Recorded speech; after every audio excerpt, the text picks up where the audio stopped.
Depuis la sortie de Borderlands en 2009, on sait que Gearbox Software aime donner dans le FPS atypique.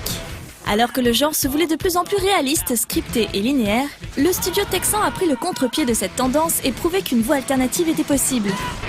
La série Borderlands a en effet la particularité d'intégrer de nombreuses composantes du RPG et de s'appuyer sur un univers plutôt original qui mêle direction artistique cartoon et ambiance post-apocalyptique. Battleborn, leur nouvelle licence, poursuit logiquement dans cette voie. Pour en apprendre plus sur ce projet, nous sommes allés à la rencontre de Randy Varnell, Creative Director chez Gearbox.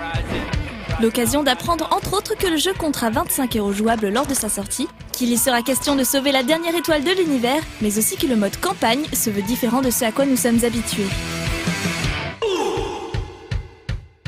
Battleborn features a number of awesome story episodes that play almost like episodes of TV shows. You can play single player, all the way up to 5-player co-op, so any number of players in there.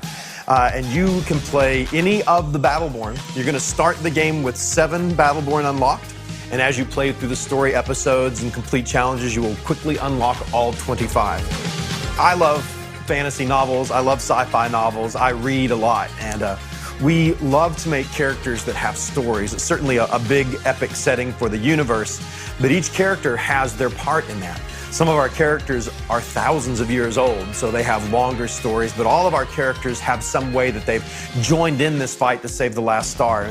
Each character has 5 lore or story challenges that you can complete.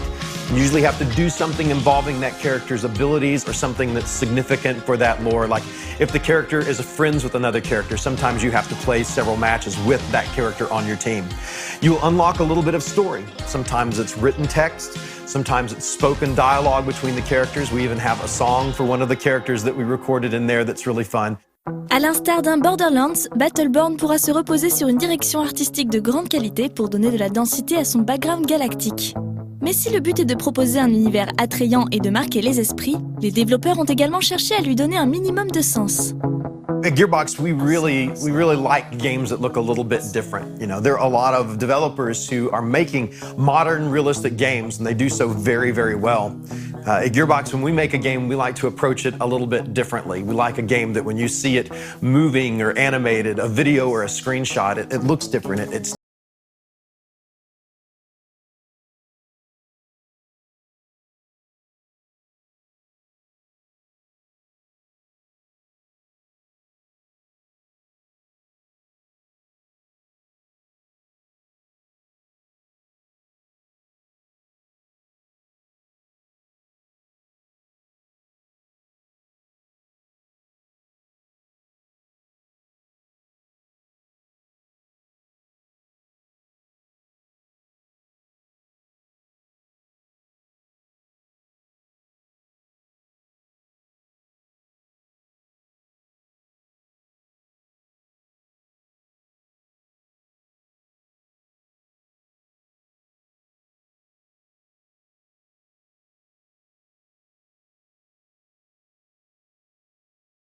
FPS RPG fait désormais partie de l'ADN de Gearbox, Battleborn proposera également du level up et des compétences à débloquer. Néanmoins, le Helix System qu'il introduit se veut complètement différent de ce que proposait Borderlands.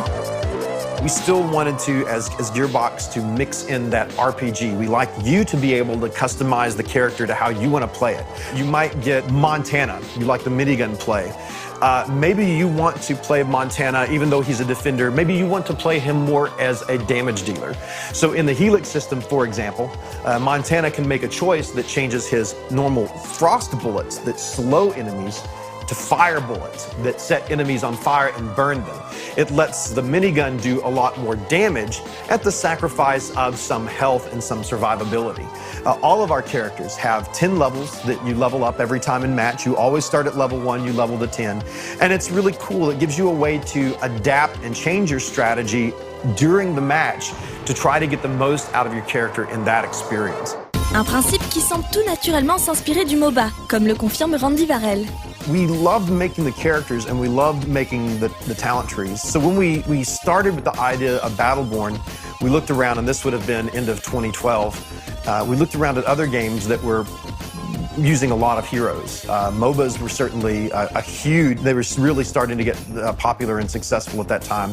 And what we particularly liked about MOBAs is not only what they did with kind of the characters, we liked the fast RPG growth. We liked the fast level up that MOBAs had. Every match, you can come back and customize.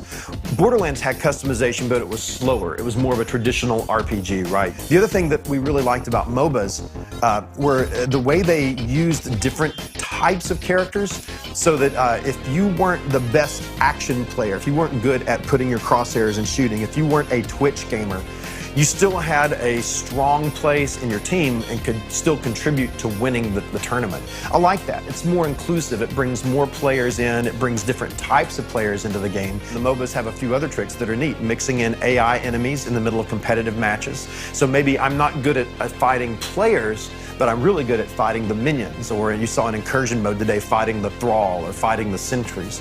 And I like that. There's multiple different objectives in the match that you can do. La parenté avec le MOBA étant assumée, on pourrait penser que Battleborn ambitionne de s'imposer sur la scène e-sport. Mais du côté de Gearbox, le discours se veut plus modeste. We would love to. It's really hard to say right out of the gate, we're going to be an esport. It really changes your target audience. When you do that right at the beginning, you definitely have to add a certain set of features. You have to balance very specifically to a certain set of very high-end players, very skilled players. I think Battleborn can be an esport. But for us at launch, it was very important to include the most amount of players as we could and make the game fun for people playing story episodes. Cette prudence vis-à-vis de l'e-sport semble aussi être dictée par une concurrence acharnée, incarnée notamment par un certain Overwatch. Mais Randy Varel se veut enthousiaste sur la question et n'hésite pas à mettre en avant les atouts de son poulain. No, we're actually really excited. Whenever you start a brand new game like Battleborn, we started development almost 4 years ago now, about 3.5 years ago. And you always start and you work in secrecy for a long time, and you don't know what else other people are working on, and so you're making it up and you're inventing, you're designing new things, and you wonder all during the first phase of development, will anybody like this? Will anybody play this game? Does anybody else think that this is a good idea? Especially when you're doing something new. So watching the other hero shooters emerge and announce after us, watching Blizzard and watching Paragon and Paladins and Gigantic even, which is kind of in that same mix. All great games, and all kind of make us feel very good that, yes, other people think that this is a market that has a lot of viability in play. What's neat, especially I think if you look at Blizzard's Overwatch and Battleborn, you'll notice that the games, while they look similar, they have a roster of characters and they're played in first person. They actually play very differently. Overwatch is a very fast, almost Team Fortress 2 style of game where you're always swapping different characters. You can be a sniper one life and a defender the next moment. We commit you to a character. We want growth to be a part of that competitive aspect. We want you to live a little bit longer, so there's chances for defenders and supporters and players of different skill sets can come in and make a difference. You can't be single shot by a sniper on the other side of the map. Now, that was really important for us. You look at Paragon and Paladins, they I think are even a little bit more strongly MOBA than we are.